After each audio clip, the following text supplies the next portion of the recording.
সন্ধে হলেই চটপটি খেতে ইচ্ছা করে। আরে সবসময় কি বাইরে থেকে আনা যায় নাকি? পয়সাও তো লাগে বলুন, তাই ভাবলাম ঘরেই করে নিই। তাহলে প্রথমেই এরকমভাবে সাদা সুতোগুলো এইভাবে সেদ্ধ করে নিলাম। একদম সরু চাউমিন, তাই 2 থেকে 3 মিনিটের মধ্যেই একদম ভালো করে সেদ্ধ হয়ে গেছে। তারপর ঠান্ডা জল দিয়ে ভালো করে ধুয়ে নিলাম। জল ছেঁকে একদম সাইডে রেখে দিয়েছি। এদিকে কড়াইতে অল্প তেল দিয়ে তার মধ্যে এগ স্ক্র্যাম্বল তৈরি করে নিচ্ছি। ব্যাস ভাজা হয়ে গেল, এবার একটা পাত্রে তুলে নিলাম।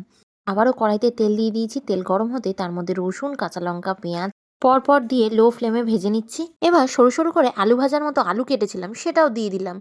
সাথে ফুলকপি, বিনস, গাজর, বাড়িতে যা যা সবজি আছে প্রায় সবই দিয়ে দিলাম। শীতকাল বলে সবই অ্যাভেলেবেল। বিনস, ক্যাপসিকাম, বাঁধাকপি, অল ইন ওয়ান। সবজি তো গেল, এবার সসগুলো যায় কোথায়? পরিমাণ মতো নুন, ম্যাগি মশলা, সব রকম sauce, soya sauce, chilli sauce দিয়ে একবারে হাই ফ্লেমে সবগুলোকে ভেজে নিন। এবার কি সাদা কেঁচোগুলো দিয়ে দিন, সাথে এগ স্ক্র্যাম্বলটাও দিয়ে দিন। সব কিছু ভালো করে মিশিয়ে নিন। 2 মিনিট মেশালেই স্ট্রিট স্টাইল চাউমিন কিন্তু একদম রেডি।